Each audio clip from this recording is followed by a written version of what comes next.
Hello everyone. तो आज की क्लास में हम पढ़ेंगे मेथड्स ऑफ चार्जिंग की। ठीक है। And welcome to my YouTube channel SLV simple learning videos. ठीक है। तो हमारा टॉपिक रहेगा मेथड्स ऑफ चार्जिंग। पिछली क्लास में हमने जान लिया था चार्ज किया और उसमें ये टॉपिक रह गया था कि मेथड्स ऑफ चार्जिंग हम कितने तरीके से किसी बॉडी को चार्ज कर सकते हैं। ठीक है।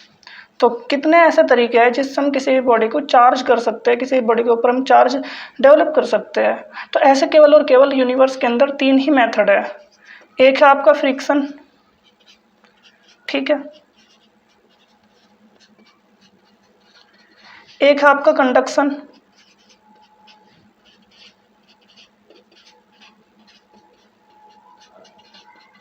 और एक है आपका इंडक्शन। तो आप चाहे फ्रिक्शन से किसी बॉडी को चार्ज कर सकते हो, आप कंडक्शन की हेल्प से किसी बॉडी को चार्ज कर सकते हो, और आप इंडक्शन से किसी बॉडी को चार्ज कर सकते हो। ठीक है। अगर मैं बात करूँ कंडक्शन की फ्रिक्शन की, तो आप फ्रिक्शन की हेल्प से किसी बॉडी को कैसे चार्ज करोगे, आपको ये जानना है। ठीक है। तो जब हम कोई भी दो बॉडी को रब करते हैं तो उसमें क्या होता है कि उन एक के दोनों के ऊपर चार्ज डेवलप हो जाता है। ऐसा क्यों होता है? क्योंकि उनके बीच में एक फ्रिक्शन काम करता है, और उस फ्रिक्शन की वजह से क्या होता है कि आपकी जो बॉडी वो चार्ज हो जाती है। पहले आपको देखना, आप जो चार्जिंग होगी वो फ्रिक्शन से कैसे करोगे आप। ओके। Charging by friction. ठीक। आप किसी बॉडी को फ्रिक्शन की हेल्प से कैसे चार्ज कर सकते हो। ओके। तो आपको क्या करना है, दो बॉडीज को आपस में रब करना है। ठीक है ना। तो जब आप इन दो बॉडीज को आपस में रब करते हो तो क्या होता है, उनके ऊपर चार्ज अपने आप ही डेवलप हो जाता है। ठीक है ना। Charge is developed on both body.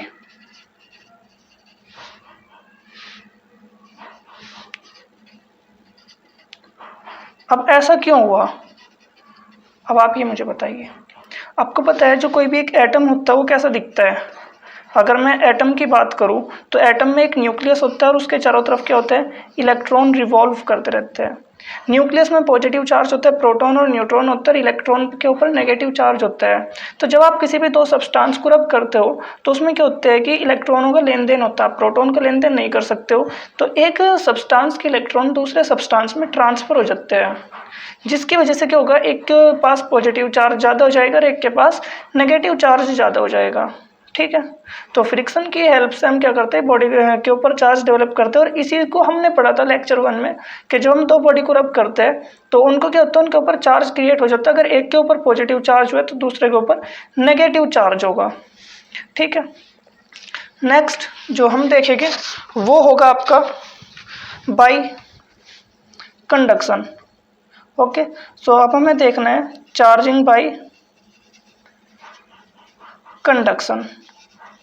अब कंडक्शन की हेल्प से किसी बॉडी को कैसे चार्ज कर सकते हो। ठीक है।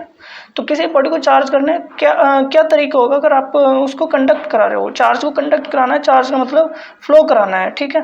तो आप इसमें क्या होते हैं, एक प्रॉपर्टी होता है कंडक्टर, एक होता है इंसुलेटर। तो कंडक्टर क्या होता है और इंसुलेटर क्या होता है, पहले आपको ये जानना होगा। ठीक है। और यह आप क्लास 7 से पढ़ रहे हो कंडक्टर और इंसुलेटर के बारे में। ठीक है।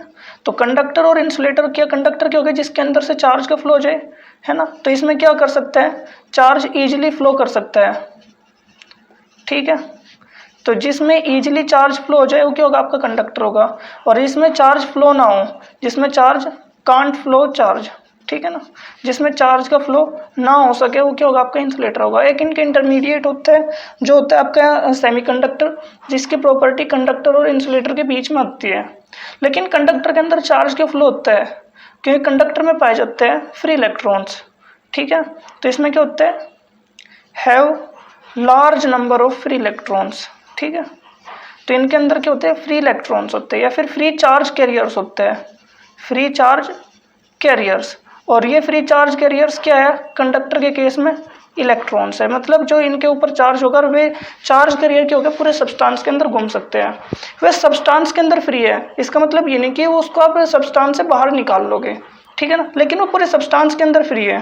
तो जैसे आपका कंडक्टर का एग्जांपल होता है मेटल, जितनी मेटल है, जैसे एल्यूमिनियम ले लो आप, सोडियम ले लो आप, ठीक है, एटसेट्रा, ये सब क्या है, ये आपके कंडक्टर्स हैं।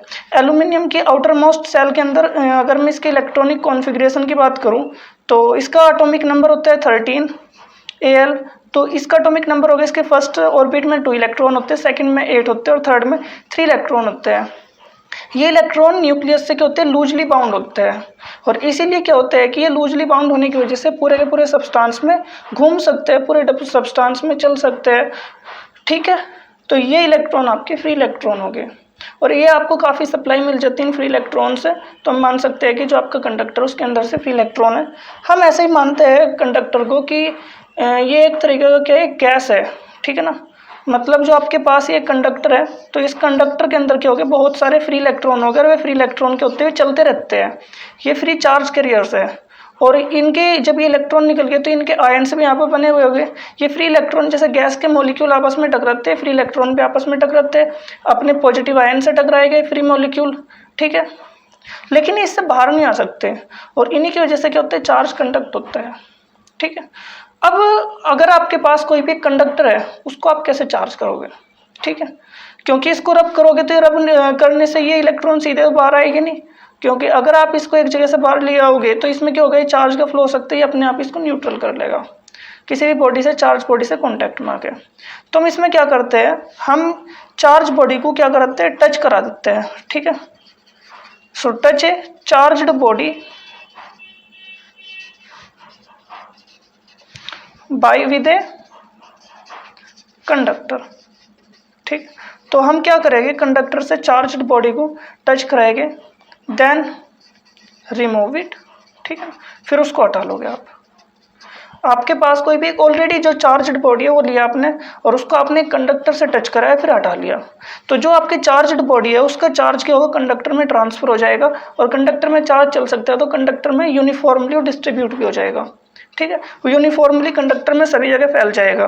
तो आपने एक चार्ज्ड बॉडी को क्या करा, टच कराया कंडक्टर से, फिर हटा लिया, तो जो चार्ज्ड बॉडी के पास चार्ज था वो क्या हो जाएगा, वो कंडक्टर के ऊपर आ जाएगा। लेकिन ये मेथड काम करेगा सिर्फ और सिर्फ कंडक्टर के केस में, तो सूटेबल ओनली फॉर कंडक्टर, ठीक है। यहाँ पर फ्रिक्शन से आप चार्जिंग नहीं कर सकते हो, तो जो फ्रिक्शन वाला मेथड था ये केवल और केवल क्या है, इंसुलेटर के लिए सूटेबल है।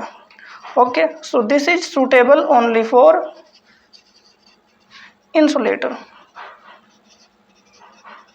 ठीक है। अब हम नेक्स्ट बात करेंगे, जो हमारा लास्ट वन है वो है बाय इंडक्शन। सो इंडक्शन देख लेते हैं, चार्जिंग बाय इंडक्शन।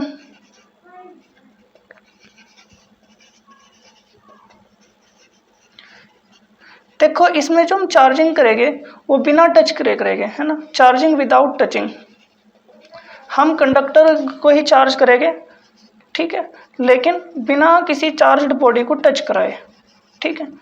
हम यहाँ पर किसी भी चार्ज बॉडी को टच नहीं कराएंगे, और ये भी सिर्फ और सिर्फ कंडक्टर के लिए ही सूटेबल है, ये इंसुलेटर के लिए सूटेबल नहीं है। Okay, so these are only for conductors. तो आपके पास ये कंडक्टर है, इसको मैं स्फेरिकल शेप का ले रहा हूँ, ये एक इंसुलेटेड स्टैंड से रखा हुआ है ताकि इसका चार्ज कहीं और ना जाए, क्योंकि इसके अंदर से चार्ज का फ्लो हो सकता है, ठीक है। अब मेरे पास के एक चार्ज्ड बॉडी है, let's say positively charged body है। अब इसके अंदर क्या free supply of free electron है, इसके अंदर पॉजिटिव चार्ज भी है, नेगेटिव भी है, क्योंकि इसमें एटम है, ठीक है। तो ये जो फ्री इलेक्ट्रॉन्स को क्या करेगा, अपनी ओर अट्रैक्ट करेगा। ये पॉजिटिवली चार्ज है तो इसके अंदर जो नेगेटिव चार्ज कैरियर होगा उसको अपनी ओर अट्रैक्ट करेगा, तो ये क्या करेगा, थोड़ा सा शिफ्ट कर देगा नेगेटिव चार्ज को। तो एज ए रिजल्ट यहाँ पर एक टोटल नेगेटिव चार्ज होगा, इफेक्टिव नेगेटिव चार्ज होगा इसके अपोजिट फेज पर। लेकिन इस कंडक्टर के ऊपर तो टोटल चार्ज 0 था, तो इसका मतलब अगर यहाँ पर नेगेटिव चार्ज का एक्सेस है तो यहाँ पर पॉजिटिव चार्ज का एक्सेस हो जाएगा। अब ये जो पॉजिटिव चार्ज का एक्सेस यहाँ पर क्रिएट हुआ है, पोलराइज हो चुका है, तो ये जो क्रिएट हुआ है इसको मैं क्या करा दूंगा, अर्थिंग करा दूंगा। इसको मैंने अर्थ से कनेक्ट कर दिया।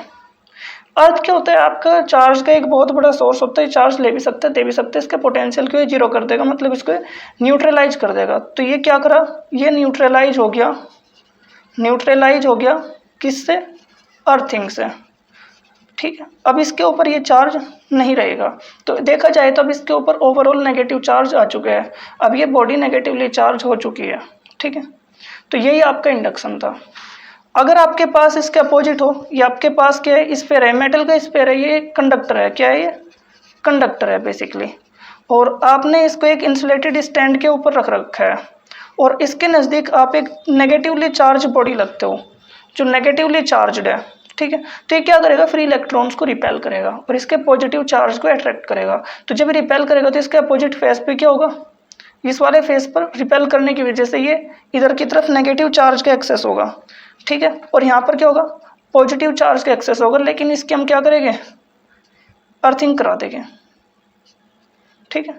अर्थिंग की वजह से क्या होगा, ये न्यूट्रलाइज हो जाएगा और इसके ऊपर ओवरऑल पॉजिटिव चार्ज क्रिएट हो जाएगा। तो हमने यहाँ पर इसको बिना टच कराए किसी भी कंडक्टर को चार्ज कर लिया है, ओके। तो ये थे आपके 3 मेथड चार्जिंग के, किसी बॉडी को आप कैसे चार्ज करोगे। और इससे अगली क्लास में जो हमारा टॉपिक होगा वो होगा Coulomb's law. So next time हम पढ़ेंगे कूलम्ब्स लॉ, ओके। सो तब तक के लिए बने रहिए और वीडियोज को सेंड करते रहिए, शेयर करते रहिए।